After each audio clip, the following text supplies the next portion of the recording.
So today my talk is going to be about becoming a global citizen by immersing yourself in a different world and acquiring a different mindset. So you might be wondering, who is this guy? My name is Gandra. I'm a chemical engineering major. I'm a junior, and I'm from a study abroad program. I'm from Jundiaí, São Paulo, Brazil. And in case you don't know where that is, here's a map. And I decided to put the map sideways because it looks like a duck. So I'm from there where the eye of the duck would be. Just in case you didn't see the duck, here's a more clarifying map. So, I speak Portuguese as my native language. I speak English, as you can hear me. I can also understand some Spanish, French, Italian, and I've been taking German for the past year here at UA. And why did I choose the United States? Why did I choose Alabama? I'm from what is called the BSMP, which is the Brazilian Scientific Mobility Program. It is our Brazilian sponsor. They call us Science Without Borders.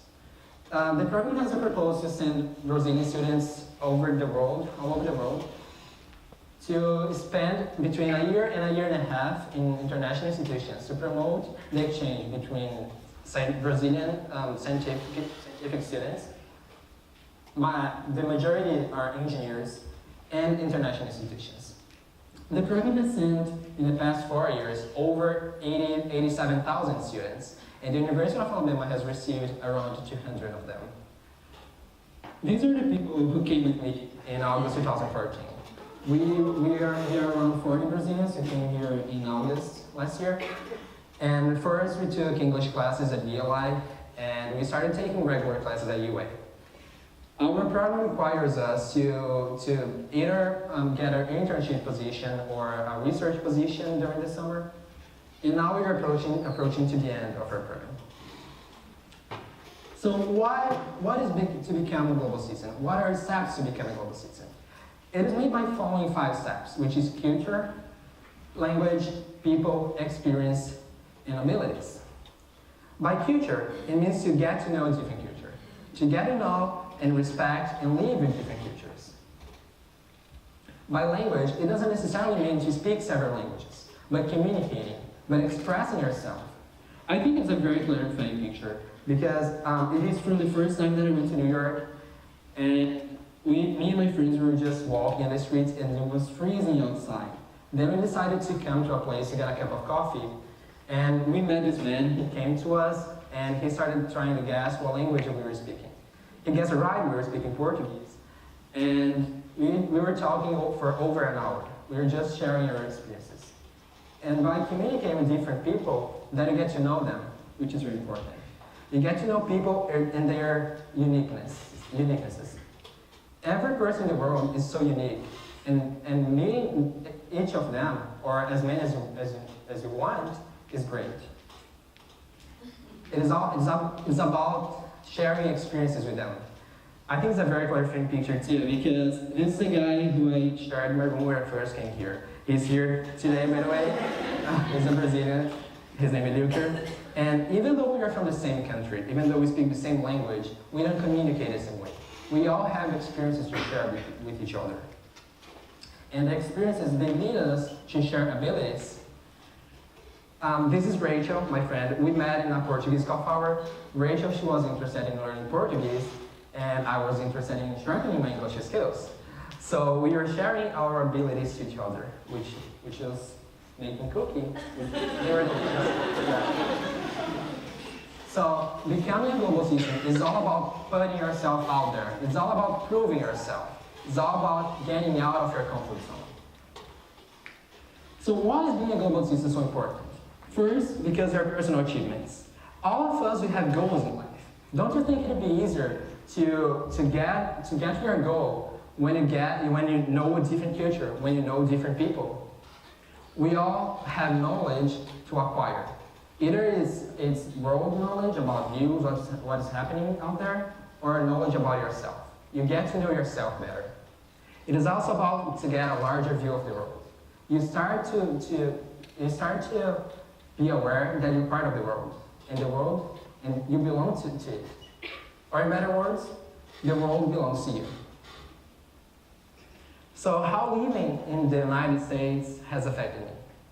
Well, it was very mind-changing. We all know that every country has different stereotypes, for example. And before I came here, it was not different. I've heard quite a few stereotypes, and one of them was that Americans are not friendly, which is completely false. These are my German classmates, and we get along a lot, even in class or out of class, and I completely changed my mind about it. Another stereotype that I heard before coming here, that America is not made for pedestrians. The streets are made for cars, which is kind of true. Since being an international student and not having a car here, we depend quite a lot for rides and those kind of stuff. It was very personal and academic achievement. So I said before that we have to get an internship position or a research position, and during the summer I got a research position at Yale. So I was doing a mathematical computational research, and it was when I saw myself out of my comfort zone again. I was living in a different country and I had to move.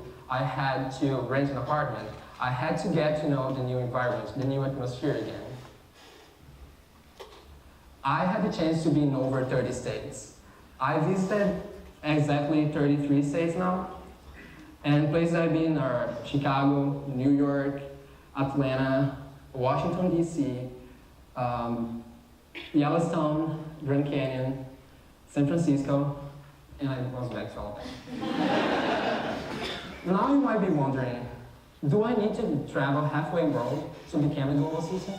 Do I need to spend 10 hours in a plane to get to know a different culture, to learn another language, to get to know, to have that kind of experience? And the answer is no. You can find all of that in just one place. And I can show you where. How many of you recognize this picture? Where is that? UA, exactly. UA has 77 countries and territories represented by students. The top 10 places of origin are China, Saudi Arabia, Brazil, South Korea, India, Germany, Colombia, Iran, Turkey, and Japan. I want to ask you, how many of you have already had an international student as a classmate? How many of you have already talked to an international student in a class? So if you want to learn another language, if you want to get to know a different future, if you want to know a different person, if you want to know what is out there, you can get it right here by getting to know all the international students. By either going to the International Coffee Hour at BB Cumber, by going to the Capstone International and asking for a conversation partner. So I want to ask you today, when was the last time that you were out of your comfort zone? If you have already been out of your comfort zone, when do you want to be again? Thank you.